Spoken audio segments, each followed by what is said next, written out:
আজ আন্তর্জাতিক অভিবাসী দিবস। বিশ্বে ২৮১ মিলিয়ন অভিবাসী রয়েছে, যা বিশ্বের মোট জনসংখ্যার ৩.৬%। অভিবাসী দিবসে সকলকে অভিনন্দন এবং শুভেচ্ছা। এই অভিবাসী দিবস নিয়ে আমাদের বেশ কিছু কথা রয়েছে। এর আগে আমাদের জটিলতার একটি বিষয় শুনবো। বেশ ২-১ দিন যাবতই আমরা যে বিষয়টা অনেকে বলছেন যে অনলাইনে অটো-রিনিউ দিচ্ছে না। এ নিয়ে অনেকে সুবিধা নেওয়ার চেষ্টা করছেন। কি সুবিধা? তাও একটু পর বলছি। দেখুন, কয়েকদিন আগে আপনাদের জানিয়েছিলাম কিন্তু যদি আপনাদের যারা জরুরি প্রয়োজন আপনারা চাইলে আইরন এর মাধ্যমে অ্যাপয়েন্টমেন্ট নিতে পারেন। এমনকি ইতিমধ্যে আইরনও ইমেইল দেওয়া শুরু করেছে, অ্যাপয়েন্টমেন্ট দেওয়া শুরু করেছে। তো কার্ড-রিনিউর বিষয়ে যদি আপনার জরুরি প্রয়োজন হয় আইরন এ অ্যাপয়েন্টমেন্ট নিতে গেলে আপনাকে ৩ টা ডকুমেন্ট সাবমিট করতে হবে। তাদেরকে ইমেইল করতে হবে আপনার জরুরি প্রয়োজন কেন? তার জন্য একটা টিকেটের কপি বা অসুস্থতার কপি বা যেকোনো বাংলাদেশে কেউ অসুস্থ তার একটা প্রমাণপত্র বা আপনার আপনার কার্ডের মেয়াদোত্তীর্ণের কপি আর প্রিন্ট স্ক্রিন, অর্থাৎ আপনার কার্ডটা যে অনলাইনে রিনিউ হচ্ছে না এরকম একটা কাগজ আইআরএন থেকে দিয়েছে, যে কাগজটা আপনাদেরকে এর আগে আমি আমার পর্তুগাল ট্যুরের একটা কভার পেজেও আমি কিন্তু দিয়েছিলাম এটা। তো সেই এখানে লেখা আছে যে যদি আপনার অনলাইনে কার্ড রিনিউ না হয় তার একটা প্রিন্ট স্ক্রিন নিতে হবে। তো তার মানে কি বোঝা যায়? তার মানে হচ্ছে যে অনলাইনে তার কার্ড রিনিউ হবে। এমনকি আইমা যখন সৃষ্টি হয়েছিল তখনও কিন্তু তারা অনলাইন সার্ভিসগুলো নিয়েই কিন্তু তাদের ডিক্রি জারি হয়েছিল। এবং তারা বলেছিল যে অনলাইন সার্ভিস নেওয়া হলে সাধারণত ডিসকাউন্ট পাবে। ফিজিক্যাল সার্ভিসের চেয়ে অনলাইনে 30% ডিসকাউন্ট পাওয়া যাবে ফি এর ক্ষেত্রে। তো অনলাইন সেবাগুলো থাকবে। কারণ আপনারা জানেন যে বর্তমানে আইআরএনই কিন্তু যেটা জরুরি প্রয়োজনে যারা অ্যাপয়েন্টমেন্ট দিত তারাই কিন্তু এখন এই অ্যাপয়েন্টমেন্ট দিতে তাদেরই কোনো অ্যাপয়েন্টমেন্ট নাই। এমনকি আইমার অবস্থা তো আমরা জানি বাকিটা। তো এমন পরিস্থিতিতে অটো-রিনিউ ছাড়া কোনো উপায় নাই। তবে অটো-রিনিউ কবে দিবে এই নিয়ে কিন্তু আইমা কিছু বলছে না। বা অটো-রিনিউ যে দিবে না সেটা নিয়েও কিন্তু আইমা কোনো কিছু বলে নাই। আমরা যখনই যোগাযোগ করার চেষ্টা করি, জানতে চাওয়ার চেষ্টা করি, তখন তারা বলে খুব শিগগিরই দিবে। এবং আশাও করছি আসলে খুব শিগগিরই আসবে।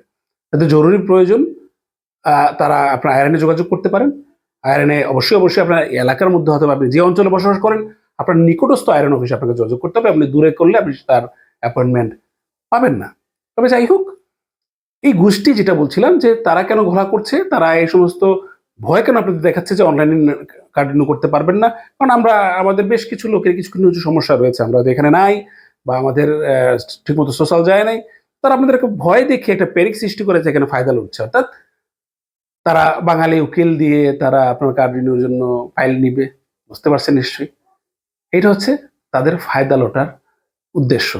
মানে আপনার মধ্যে প্যানিক সৃষ্টি করে তারা এখান থেকে সুবিধা নেবে। দেখুন, ১ম এ আপনি যাই করেছেন না কেন ১ম কার্ড পাওয়ার পর, ১ম কার্ড পাওয়ার পর কিন্তু আপনার আর কারো দরবেশের প্রয়োজন নাই, কারো কিছু প্রয়োজন নাই।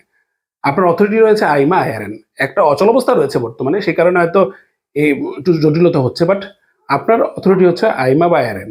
তো যাই হোক, অনেকে আবার কোর্টে শরণাপন্ন হয়েছেন। কোর্টে গিয়ে যে সবাই সাকসেসফুল হয়েছেন তা কিন্তু নয়। অনেকেই রয়েছেন কোর্টে গিয়ে আরো বিপদ ডেকে এনেছেন। তো আশা করব এই অটো-রিনিউ বা কার্ড রিনিউ নিয়ে আপনারা কেউ কোর্টে যাবেন না। স্বাভাবিক প্রসেসের জন্য অপেক্ষা করুন। এবং আপনারা এই দুষ্ট চক্র থেকে দূরে রাখুন, অনুৎসাহিত করুন। যাতে হলো আমাদের দুর্বলতার কারণেও কিন্তু সেই দুষ্টচক্র, সামান্য কিছু দুষ্টচক্র সক্রিয় হয় এবং আমাদেরকে সর্বশান্ত করে। আমরা চাই একটি নিরাপদ অভিবাসন। সেই নিরাপদ অভিবাসনের জন্যই কিন্তু আমার এই সকল আয়োজন। এই আয়োজনে আপনারা সকলেই কিন্তু যুক্ত রয়েছেন। এই আমি যে আপনাদের জন্য যে কনটেন্ট গুলো তৈরি করি সেটা হচ্ছে যে আমরা যাতে সুন্দরভাবে পর্তুগালে বসবাস করতে পারি, একটা নিরাপদ অভিবাসন যাতে হয়। এবং আপনাদেরও অনেক রেসপন্স পাই। আপনারা আমাকে মেসেজ দেন, অনেক সময় উত্তর দিতে পারি না। অনেকে কমেন্ট করেন, চেষ্টা করি কমেন্টের উত্তর দেওয়ার, মেসেজের উত্তর দেওয়ার। তবে সময় স্বল্পতার জন্য অনেক সময় হয়ে ওঠে না। তবে এই আয়োজনে কিন্তু শুধু আমার একার নয়, আপনারাও যুক্ত থাকতে পারেন। অনেক সময় দেখি প্রায় ৫০,০০০ মানুষ এই ভিডিও দেখছেন।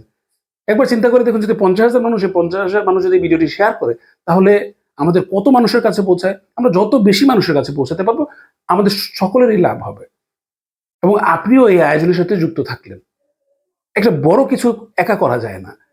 এজন্য একটা বড় কমিউনিটি প্রয়োজন, সবার পার্টিসিপেশন প্রয়োজন। তো আশা করব আপনারা সবাই চেষ্টা করবেন যে কনটেন্ট গুলো শেয়ার করার জন্য, সবাইকে দেখার সুযোগ করার জন্য, যাতে ইউরোপে এবং পর্তুগালে আমরা একটি নিরাপদ অভিবাসন করতে পারি। উইকলি ইউরোপ নিয়ে আমার একটা পেজ রয়েছে। পেজ নয়, আমি একটা ইউটিউব চ্যানেল রয়েছে।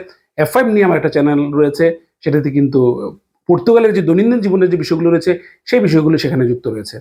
তাছাড়া আমি খুব রিসেন্টলি মনের কথা নামক একটি চ্যানেল তৈরি করেছি, যেখানে আমাদের যে বাংলাদেশের যে জাতীয় ইস্যুগুলো রয়েছে, সমস্যাগুলো রয়েছে, সেটা আমার ভাবনা এবং বিভিন্ন আলোকে আপনাদের সামনে উপস্থাপন করা। সেটা 2টা এপিসোড প্রকাশ হয়েছে। প্রথম এপিসোড গত 2 সপ্তাহ আগে, আজকে একটা নতুন এপিসোড প্রকাশ হয়েছে, আপনারা চাইলে সেটি দেখতে পারেন। এবং এই সবকিছুই কিন্তু আমাদের দেশ এবং জাতির কল্যাণে এবং আমাদের কল্যাণে। তো এই বিশ্ব অভিবাসন দিবসে সকলকে আবারও শুভেচ্ছা জানিয়ে বিদায় নিচ্ছি। আশা করছি সবাই আমার আবেদনটা রাখার চেষ্টা করবেন যে কন্টেন্টগুলো শেয়ার করে সকলের সহযোগিতা করার জন্য। আমি আপনার পাশে আছি, আপনিও সকলের পাশে থাকুন। ধন্যবাদ সবাইকে।